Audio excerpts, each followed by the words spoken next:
নমস্কার শ্রোতি দর্শকবৃন্দ, আরও একবার চলে এসেছি আপনাদের সামনে। তবে আজ একটি ভিন্ন ধর্মী অনুষ্ঠানের মুখোমুখি হব বা আপনাদের করাবো। সামনে 48তম বর্ধমান বইমেলা। সামনে বলতে একদম সামনে শুক্রবার অর্থাৎ 28 তারিখ শুরু হচ্ছে, 28/11/2025 থেকে 48তম বর্ধমান বইমেলা। সংখ্যাটা খুব সাধারণ ব্যাপার নয় আর কি। 48তম সংখ্যাটাই বুঝিয়ে দিচ্ছে বইমেলার গুরুত্ব কতখানি বর্ধমানের বুকে, এবং যারা সেটা আয়োজন করে আসছে এতদিন ধরে, মানে তাদের কর্মকাণ্ড হয়তো প্রায় 50 বছরেরও বেশি হবে। তাদের বলবো না, মানে আমাদেরই অংশ এটা, বর্ধমানবাসীর। আবার আমি কোনো না কোনোভাবে, খুব সূক্ষ্মভাবে হলেও, খুব ছোটোভাবে হলেও তার সঙ্গে আমিও যুক্ত, কাজে আমাদেরই বলা যায়। এবার তাদের সমগ্র যে কর্মকাণ্ড হয়তো 50 বছর অতিক্রম করে যাবে, তার মধ্যে বইমেলার বয়স হচ্ছে 48। খুব সামনেই আমরা সুবর্ণ জয়ন্তী বর্ষে পদার্পণ করব। এটা আমাদের যেমন একটা ভালো লাগার দিক বর্ধমানবাসী হিসেবে, সেরকম বইমেলার যারা একদম সক্রিয় সদস্য কর্মী, তাদের তো খুব ভালো লাগার জায়গা বটেই। আমরা বইমেলা সংক্রান্ত আলোচনা আজকে আপনাদের সামনে নিয়ে এসেছি। আশা করি আপনারা শুনবেন, সঙ্গে থাকবেন, এবং শোনার পর আপনাদের আগ্রহ আশা করি বাড়বে কিছুটা। আগ্রহ আপনাদের আছে, আর নাহলে বর্ধমানের মতো একটা মফস্বল শহর, একটা জেলা শহরে এতদিন ধরে বইমেলা চলতো না। বর্ধমানবাসীর সহযোগিতার হাত অভিযান গোষ্ঠী বরাবর পেয়ে এসেছে বলেই আমি জানি বা মনে করি। আশা করি সেই সহযোগিতার হাত আপনাদের আগামী দিনেও প্রসারিত থাকবে, এবং আপনারা সদল বলে উৎসব ময়দানে ভিড় করবেন বইমেলার মাঠে, এই আশা রেখেই শুরু করছি। প্রথমেই পরিচয় করে দিই যাকে আমরা আজকে কাছে পেয়েছি। তিনি হচ্ছেন অভিযান গোষ্ঠীর কর্ণধার বলা যায়, সাধারণ সম্পাদক মাননীয় নিরুপম চৌধুরী মহাশয়। নমস্কার, আমি স্ট্রেট কার্ড নিউজের মাধ্যমে বর্ধমানবাসীকে নমস্কার জানাচ্ছি এবং বইমেলায় আসার জন্য আহ্বান জানাচ্ছি। একই সঙ্গে আমি কৃতজ্ঞতা প্রকাশ করছি বইমেলার আগে বর্ধমান বইমেলা নিয়ে একটি সুন্দর অনুষ্ঠান তারা পরিকল্পনা করেছেন বলে তাদেরও আমি ধন্যবাদ জানাচ্ছি। খুব ভালো লাগছে যে স্ট্রেট কার্ড বর্ধমান বইমেলাকে যথেষ্ট গুরুত্ব দিচ্ছে এবং তারা এই বিষয়ে আপনাদের কাছে তথ্য তুলে ধরতে চাইছে।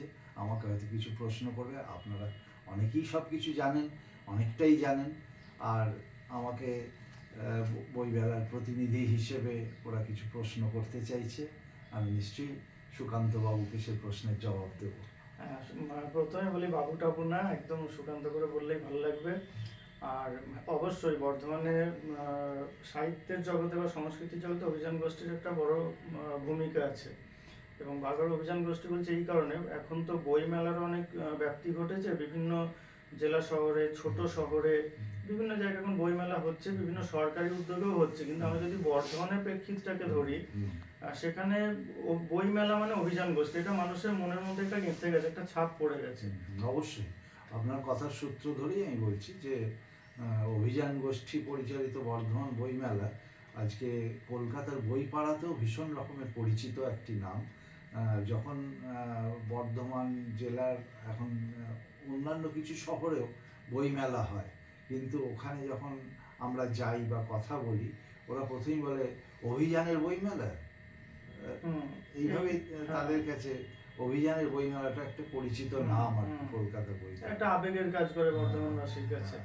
আচ্ছা, এবার যেটা জানার, 48তম বর্ধমান বইমেলা শুরু থেকে আজ পর্যন্ত, মানে যদি প্রথম বইমেলা দেখি আজ পর্যন্ত, এই যাত্রাটা কেমন ভাবে উপভোগ করছেন?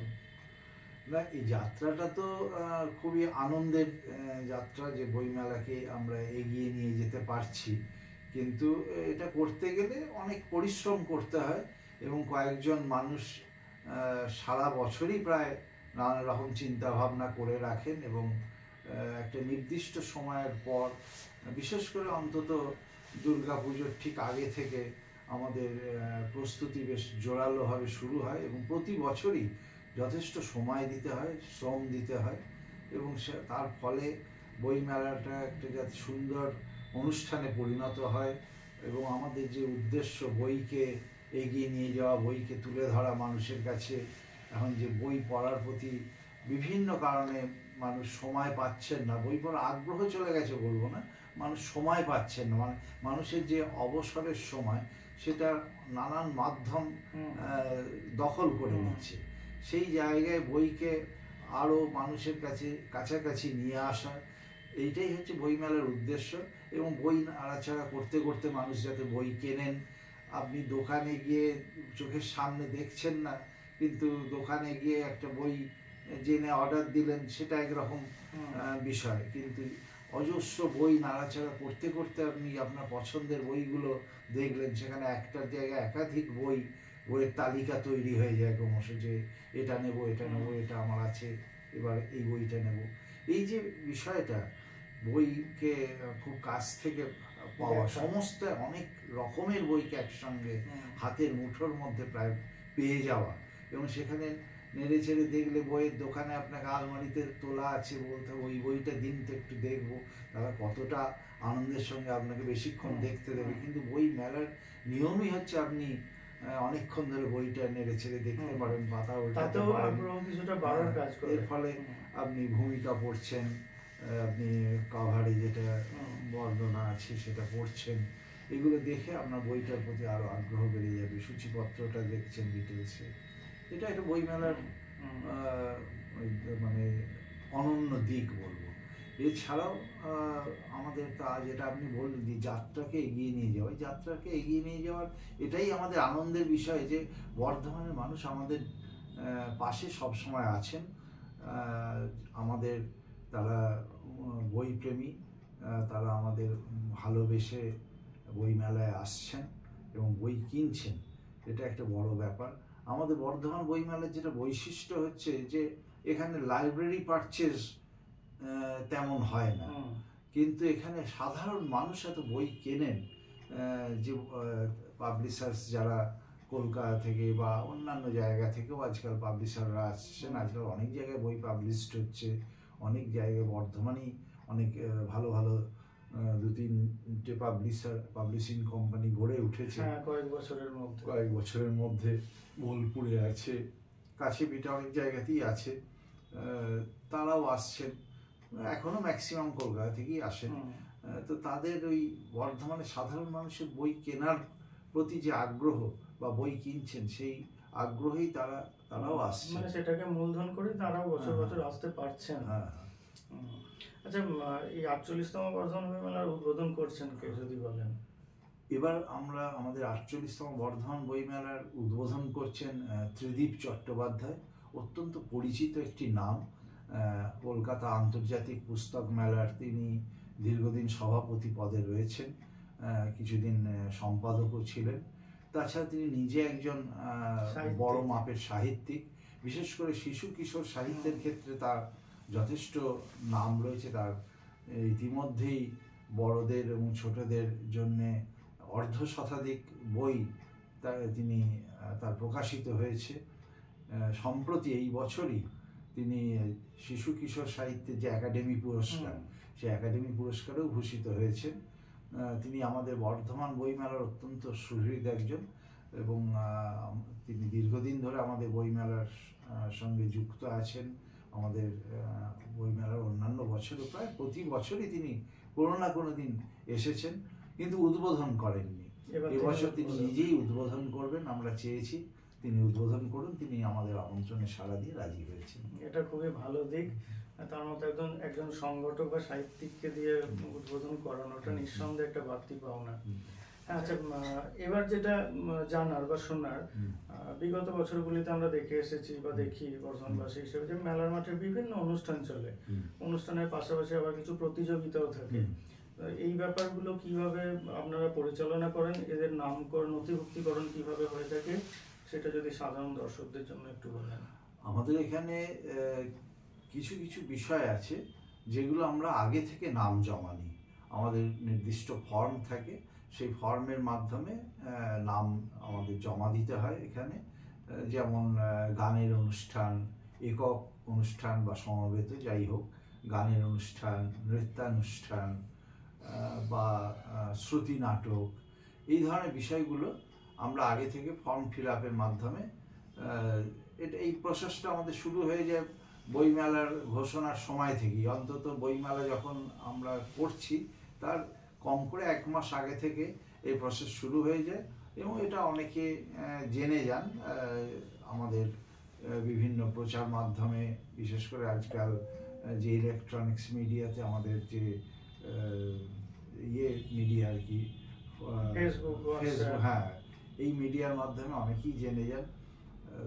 এছাড়াও আমরা বর্ধমানের বিভিন্ন জায়গায় ফেস্টুন, প্ল্যাকার্ড ইত্যাদি কিছু কিছু দিয়ে থাকি, আনন্দবাজার বা আরও কিছু সংবাদপত্র আমরা প্রচার করি। তো এইভাবে আমাদের মানুষ জানতেও পারেন, এবং আমি আপনাদের জানিয়েও রাখছি, যারা জানেন না তাদের জন্য জানিয়ে রাখছি যে বইমেলা শুরু হওয়ার অন্তত 1 মাস আগে, এবার আপনি বলুন বইমেলা কখন শুরু হচ্ছে, মোটামুটিভাবে এটা একটু খবর রাখতে হবে বা নজর রাখতে হবে। দুর্গাপুজোর পর আমরা যে প্রস্তুতি শুরু করি, তখন আমাদের যে ফোন নাম্বার বা আমাদের কোনো সংগঠনের যে কোনো সদস্যের ফোন নাম্বারে যোগাযোগ করলে এগুলো আপনি জেনে যাবেন। বইমেলার যখন অনুষ্ঠিত হচ্ছে তার অন্তত 7-10 দিন আগে তো জানতে পারছেনই, বিভিন্নভাবে তখন প্রচারিত হয়ে যায়, তখন আপনারা যোগাযোগ করে নেবেন আমাদের সঙ্গে। আমাদের নির্দিষ্ট একটা অফিস থাকে সারা বছর, সেই অফিসে আমাদের সঙ্গে যোগাযোগ করা যায়, যেটা তিনকোনিয়া বাস স্ট্যান্ডে আমাদের অফিস রয়েছে। উদয় সংঘ কালী মন্দিরের বিপরীতে একটি আমাদের দীর্ঘদিনের অফিস আছে, 105 জিটি রোড, সেখানে দ্বিতলে আমাদের অফিস আছে, সেখানে আপনারা যোগাযোগ করতে পারেন। এইভাবে আমাদের এখানে ফর্ম ফিল আপ করে এগুলো করা হয়। আর কিছু কিছু আছে আমাদের মেলার মাঠেতে ফর্ম ফিল আপ করতে হয়, বা আমাদের মেলার মাঠে নাম জমা দিতে হয়, যেমন আবৃত্তি প্রতিযোগিতা বা অঙ্কন প্রতিযোগিতা বা ডিবেট, এক্সটেম্পোর, এইগুলোতে আমরা মাঠেতেই নাম জমা দিই। মানে প্রতিযোগিতা যেগুলো আছে এগুলো সব, যেমন আরেকটা প্রতিযোগিতা যে কুইজ কন্টেস্ট, এগুলো সব মাঠেতে ফর্ম থাকে, কোনোটা খাতায় নাম লিখে নেওয়া হয়, এইভাবে হয়। এটা মেলা শুরু হয়ে গেলে আপনারা এগুলোতে নাম দিতে পারছেন বা পারবেন। আর এই প্রতিযোগিতাতে এগুলো বললাম, প্রতিযোগিতা ছাড়া এই ধরনের, হ্যাঁ, আরেকটা প্রতিযোগিতা আবৃত্তি প্রতিযোগিতা, ছোটদের 2টো ক্যাটেগরিতে আবৃত্তি প্রতিযোগিতা থাকে, সেখানে ওই মাঠেতেই নাম দেওয়া যায়। আর সাধারণভাবে গান বা নৃত্যানুষ্ঠানের জন্য আমাদের এখানে ফর্ম ফিল আপ করে আগে থেকে জানাতে হয়। আচ্ছা আচ্ছা, আপনারা প্রত্যেক বছর মানে অভিযান গোষ্ঠীর পক্ষ থেকে বর্ধমানবাসীকে, বা শুধু শহর বলবো না, এক্ষেত্রে গোটা বর্ধমান জেলাময় আপনাদের একটা প্রভাব ছড়িয়ে পড়েছে, এবং আপনারা বিশেষ গুণী ব্যক্তিদের সম্বর্ধনা দিয়ে থাকেন। বিশেষ 5টি ক্ষেত্রে কবি সম্বর্ধনা হিসেবে কবিদের সম্মাননা জানান।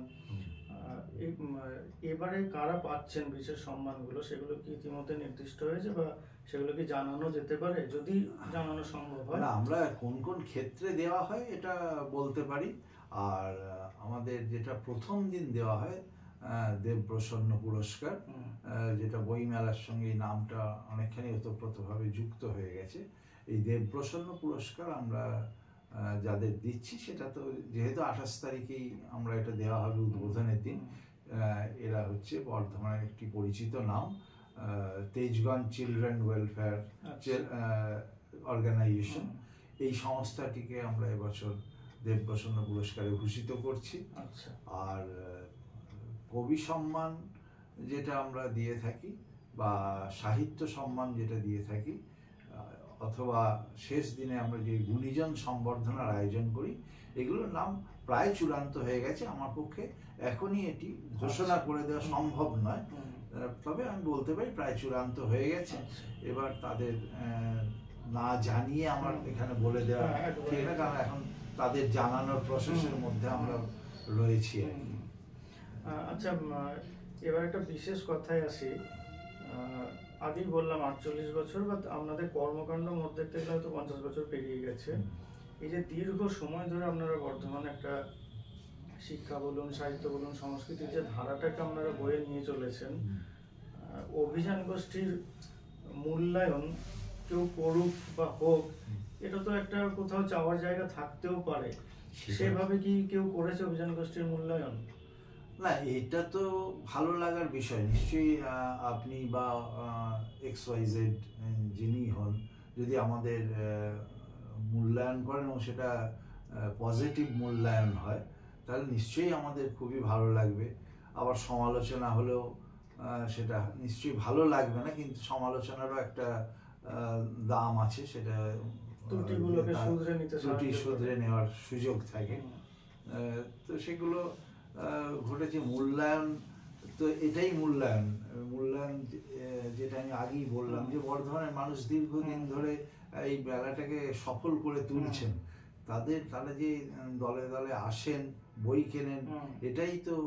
এবং আমাদের কাছে বই মেলার আগেই বললাম না, যখন থেকে আমাদের প্রস্তুতি শুরু হয় দুর্গাপুজোর পর, ওই রকম সময় থেকে প্রচুর ফোন আসতে শুরু করে যে এবার বই মেলা কখন হচ্ছে।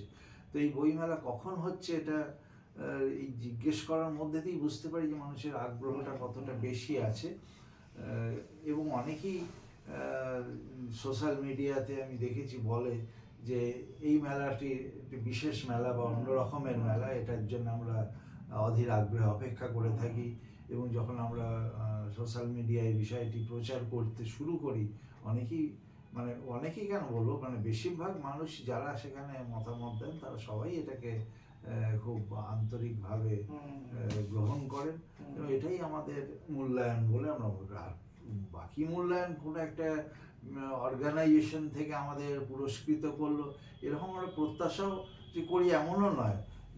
কারণ এইভাবে তো প্রত্যাশা করলে সবসময় সবাইকে আমাদের মনে হবে যে কেন আমাদের করলো না, ডাকলো না, এগুলো নিয়ে আমরা খুব একটা ভাবি না। কারণ দেখা যায় কি, বই মেলাটা এমন একটা প্ল্যাটফর্ম যে অন্যান্য যে সমস্ত সংগঠন রয়েছে যারা বিভিন্ন ক্ষেত্রে কাজ করছে, তারা আবার কোনো না কোনোভাবে আমাদের সঙ্গে কোথাও না কোথাও যুক্ত হয়ে পড়ছে। সেই জন্যে অন্য সংগঠনে কাউকে আমরা আমাদের কোনো প্রতিপক্ষ হিসেবে ভাবিই না। আমরা মনে করি সবাই আমাদের বন্ধু এবং সবাই আমাদের পাশে থাকবেন, আছেন। আচ্ছা, এবারেই একই দিনে কাকতালীয়ভাবে হয়তো ঘটে গেছে ব্যাপারটা, একই তারিখে একই দিনে বইমেলাও শুরু হচ্ছে, বর্ধমান বইমেলা, এবং একই সঙ্গে লিটল ম্যাগাজিন মেলা শুরু হচ্ছে। এখন পর্যন্ত যা খবর, লিটল ম্যাগাজিন মেলা এবার অভিযান গোষ্ঠীকে বিশেষ একটি সম্মাননা জ্ঞাপন করতে চলেছে শুরুর দিনেই বোধহয়। এটাকে কিভাবে দেখছেন? এটা খুব ভালোভাবেই দেখছি, তারা আমাদের সম্মানিত করছেন। এটা খুব আনন্দের বিষয় যে একটা সংগঠন আরেকটি সংগঠনকে করছেন, পুরস্কৃত করছেন। এটা খুবই ভালো দিক। এটা নিয়ে তো কিছু বলারই নেই যে এটা কেন করছেন। এটা তো তারা যথেষ্ট ভালো কাজ করছেন। এটা আমাদের এর সঙ্গে যদি বলি যে বর্ধমানে অভিযান গোষ্ঠীর কৃতিত্বের কথা আগে বললাম, আমি যেটা মনে করি আর কি, একটা কথা আমি বলিনি, সেটা হচ্ছে আপনি যেটা বললেন ওই একই দিনে হচ্ছে, একই দিনে হোক, এটা আমরা চাই না। আমরা চাই লিটল ম্যাগাজিন একটা সময় হোক মেলা, আর বই মেলা অন্য সময় হোক। কিন্তু বর্ধমানে মেলার মাঠ বলতে বড় মেলার মাঠ, টাউন হলে কিছু টাউন হল মাঠ, ওই টাউন হল মাঠ ছাড়াও যেটা বড় মাঠ, যেটা হচ্ছে উৎসব ময়দান। এবং বর্ধমান বইমেলায় যা স্টল আসে তাতে টাউন হলে তো আর সেটা স্থান সংকুলন সম্ভব হয় না। যদিও টাউন হলের মাঠ থেকেই বর্ধমান বইমেলা শুরু হয়েছিল 1979 সালে। তো এখন আমাদের যা স্টল হয়, কম বেশি 100 স্টল আমাদের বইমেলায় থাকে। তো সেখানে উৎসব ময়দান ছাড়া হয় না। এবার উৎসব ময়দান পাওয়ার ক্ষেত্রে একটা বড় সমস্যা থাকে যে সেখানে অনেকগুলো মেলা হয়। আগে আমরা অনেকেই বলে যে আগে তো ডিসেম্বর মাসে হতো, এখন কেন ডিসেম্বর মাসে বই মেলা হচ্ছে না? তো আগে হতো, তার কারণ হচ্ছে যে ডিসেম্বর মাসে মিউনিসিপ্যালিটি থেকে বইমেলার ওই উৎসব ময়দান পাওয়া যেত। এখন পাওয়ার ক্ষেত্রে একটা অসুবিধা হয়ে যাচ্ছে। অসুবিধা হচ্ছে যে বর্ধমান উৎসব, যখন পৌরসভা বর্ধমান উৎসব নামে মেলাটি করতো, তখন হয়তো আপনাদের অনেকেরই মনে থাকবে যে জানুয়ারি মাসের শেষের দিকেই মেলাটা হতো। আর এখন সেটা এগিয়ে আনা হয়েছে, ডিসেম্বর মাসের 3rd উইকে এই মেলাটি শুরু হয়। ফলে তাদের কাজের জন্যে অনেক আগে থেকে মেলার মাঠটা তাদের প্রয়োজন হয়। এর ফলে ডিসেম্বর মাসের 1st উইকের পর কোনো অবস্থাতেই পৌরসভা থেকে মাঠ পাওয়া যায় না। আবার ফেব্রুয়ারির মাসে দুটো বড় পরীক্ষা রয়েছে, হুম, অন্যান্য হুম। পরীক্ষাও আছে। সেই বড় পরীক্ষার সময় যেগুলো আপনার মাধ্যমিক, উচ্চ মাধ্যমিক, এই সমস্ত পরীক্ষার সময় মেলা করা যায় না। এই সেন্সে যে মেলা করতে গেলেই কিছু মাইক টাইকের সাউন্ড সিস্টেম ব্যবহার করতে হয়। হুম।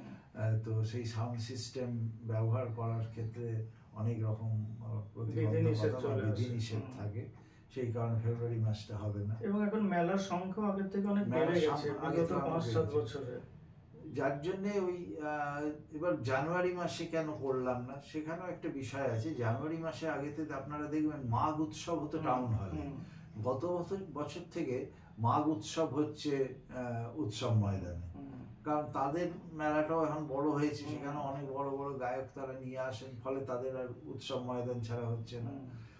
তো এইরকম একটা পরিস্থিতিতে জানুয়ারি মাসটাতেও একটা অসুবিধা হয়ে যাচ্ছে প্রথম এবং মাঝামাঝি জায়গা থেকে।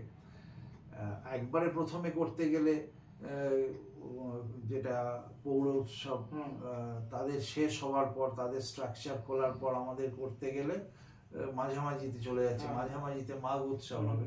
আবার জানুয়ারি শেষে আমরা যেতে পারছি না, তার কারণ কলকাতা আন্তর্জাতিক বই মেলা জানুয়ারি শেষে শুরু হচ্ছে। তো এই কলকাতা আন্তর্জাতিক বই মেলা শুরু হলে এখানে মেলা করাটা একবারে এখানে মেলা করা যায় না, কারণ সমস্ত পাবলিশার্স ছোট বড়, বিভিন্ন বর্ধমানের অনেকেই বই নিয়ে কলকাতা বই মেলায় যায়। সুতরাং কলকাতা বই মেলার মতো একটা বিশাল ইভেন্টের সময়তে, বই কেন্দ্রিক বিশাল ইভেন্টের সময় এখানে বই মেলা করাটা একটা বাতুলতা। তো সেই কারণে আমাদের এই সময়টাতেই করতে হচ্ছে। পরীক্ষার সময় আমরা জানি অনেকেরই অসুবিধা হবে যে সব পরীক্ষা শেষ হচ্ছে না, বিভিন্ন স্কুলে পরীক্ষা চলবে। আমরা বলি যে ঠিক আছে ভাই, যারা তোমাদের এবছর পরীক্ষা, তোমরা এবছরটা একটু সংযম পালন করো, যাদের গত বছর পরীক্ষা হয়ে গেছে বা তারপর আবার আগামী দিনে পরীক্ষা আছে তারা এসো, কিন্তু যাদের এবছর পরীক্ষা আছে তার সামনের বছর আসবে। কি আর করা যাবে, আমাদের তো সবকিছু তো আর আমাদের ইচ্ছা অনুযায়ী হয় না, ইচ্ছা অনুসারে হয় না, অনেক রকম প্রতিবন্ধকতা, অনেক রকম। আচ্ছা, আর দীর্ঘায়িত করব না, সামনেই 50 বছর আসছে বা আসতে চলেছে আর কি, আর মাত্র 2 বছরের অপেক্ষা। কোনো বিশেষ পরিকল্পনা? পরিকল্পনা তো এখন অনেকের মধ্যেই, আমাদের অনেক সদস্য অনেক রকম পরিকল্পনার কথা বলছেন। তার মধ্যে একটা পরিকল্পনা তো আমাদের মাথায় রয়েছে, যে যখন আমাদের 25 বছর হয়েছিল আমরা একটা ভালো বই করেছিলাম, যে বই মেলার ইতিহাস, মানুষের প্রতিক্রিয়া ইত্যাদি নিয়ে। তো আমাদের 50 বছরেও একটা করার ইচ্ছা আছে এরকম। দেখি কতটা সফল হতে পারি, যে বিভিন্ন জন বর্ধমান বইমেলা নিয়ে 25 এবং 50-এর মাঝে যারা যে প্রজন্ম তৈরি হয়েছে তারা কি বলেন, একবারে প্রথম থেকে যারা দেখছেন তারা যদি থাকেন তারা কি বলেন, এই সমস্ত কিছু নিয়ে যদি কিছু একটা লিপিবদ্ধ করা যায় এবং একটা রেকর্ড তৈরি করা যায়, তাহলে আমরা চেষ্টা করবো সেটা করবার।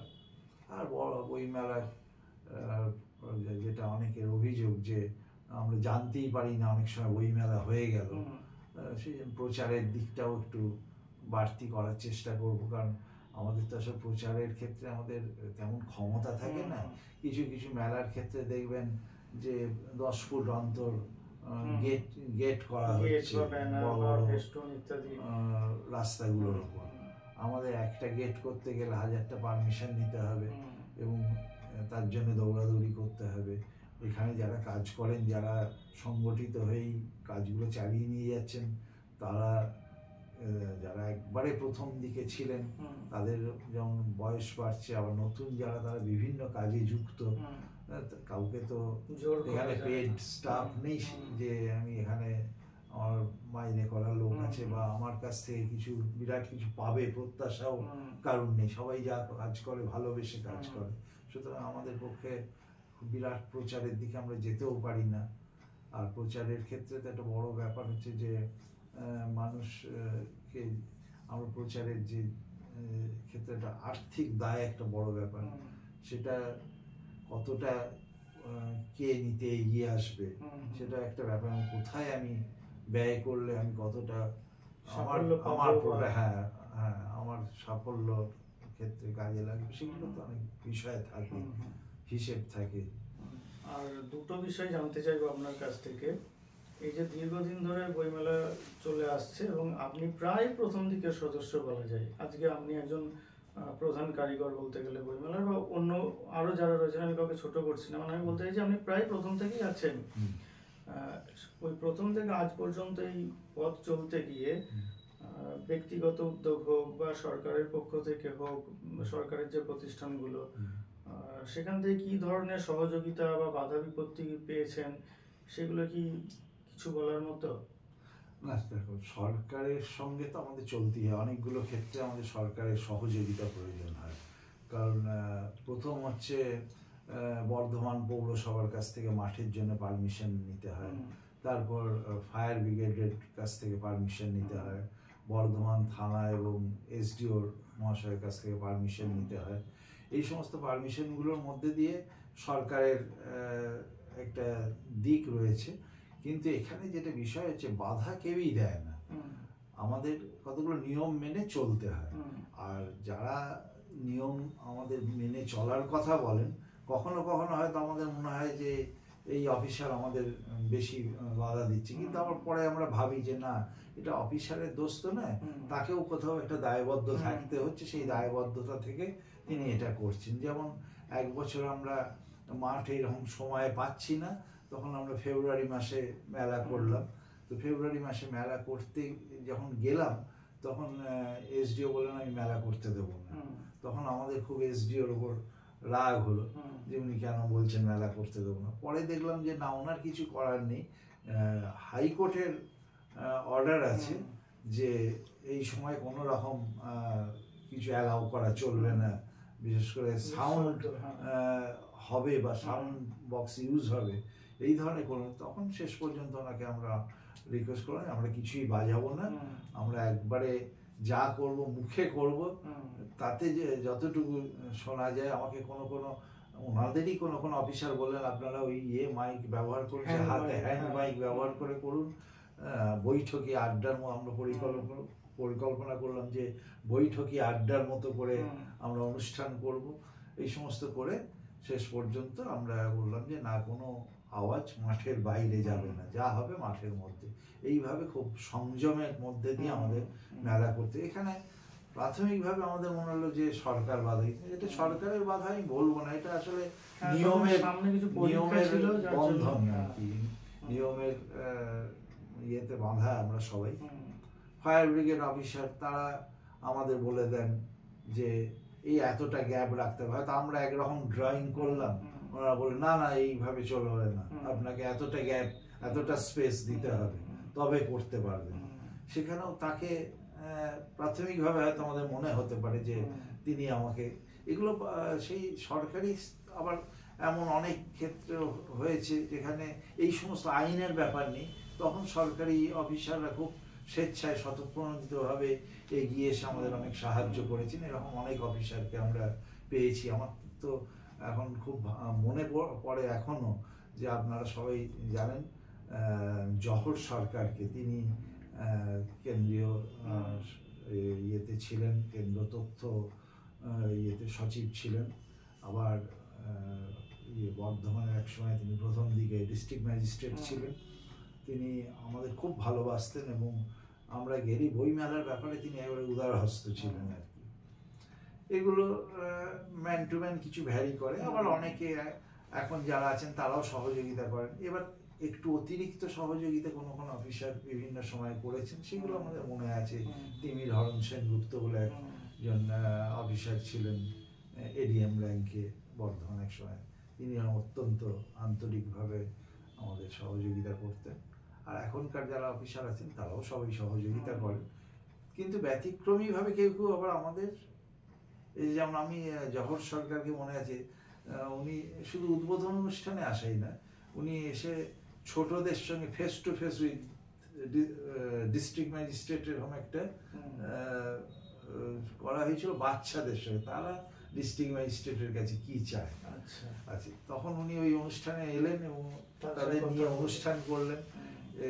তো এবং পরবর্তীকালে ওই অনুষ্ঠান করার পর তিনি আবার আমাদের বলে গেলেন যে আপনারা কেউ এই বাচ্চাদের নিয়ে আমার বাংলোতে আসবেন। আমি ওদের নেমন্তন্ন করে গেলাম। আমি মনে আছে ওই বাচ্চারা যারা তখন ছিল তারা এখন অনেক বড় হয়ে গেছে, বিভিন্ন জায়গায় তারা প্রতিষ্ঠিত, বিভিন্ন জায়গায় আছে। তো তাদের নিয়ে আমি গিয়েছিলাম। আমি তখন একটু বড় তাদের থেকে। তো তারা ডিএমের বাংলো থেকে সব ঘুরে ঘুরে দেখেছিল কোথায় কি আছে না আছে, একটা খাওয়া দাওয়ার ব্যবস্থা করেছিল। এরকম সব অফিসারও আমরা পেয়েছি। আর অন্যান্য সহযোগিতা তো স্বাভাবিকভাবে রাজনৈতিক দলেরা তো আমাদের সবসময় সহযোগিতা করে, যখন যাদের কাছে প্রয়োজনে আমরা গেছি। এখন যারা আছেন ক্ষমতায় তারাও সহযোগিতা করছেন, এসবগুলো তো থাকি। মানে বিরূপ বা সেইভাবে কিছু নেই, যেটুকু হয়েছে সেগুলো নিয়ম বা আইন কারণের কারণে হয়েছে। আচ্ছা, এতদিন ধরে তো বইমেলা করছেন, এই দীর্ঘ এত বছর ধরে, 48 বছর ধরে এমন কোনো অভিজ্ঞতা মনের মধ্যে দাগ কেটেছে বইমেলা কেন্দ্রিক আর কি, যে এটা মনে হচ্ছে এটা বিশাল পাওনা, একটা সারা জীবন মনে রেখে দেওয়ার মতো? এরকম অনেক টুকরো টুকরো ঘটনা আছে। সব রকম ঘটনাতে এই মুহূর্তে একটা গ্লান্স মনে পড়বে না, তবে যেটুকু মনে পড়ছে, একবার যেমন অনেক রাত্রিরে আমাদের কাছে, তখন আমার দাদা সমীরণ চৌধুরী সম্পাদক, উনি বেঁচে তখন, হঠাৎ রাত্রিবেলায় ফোন এলো, আমাদের সিকিউরিটি গার্ডরা ফোন করলো বইমেলায় আগুন লেগে গেছে। তো সেখানে আমরা খুব আতঙ্কিত হয়ে পড়েছিলাম এবং তারপর সেই রাত্রেই সবাই আমরা অনেকে দৌড়ে গিয়েছিলাম এবং আগুন নেভানো হয়েছিল। সেটা একটা ঘটনা। আবার একটা বিরাট সারা ভারত উত্তাল হয়ে গিয়েছিল আমাদের, তখন বইমেলা চলছে, 6 ডিসেম্বর 1992, ওই বাবরির যে ঘটনা, যেখান থেকে পরবর্তীকালে রাম মন্দির ইত্যাদি হলো।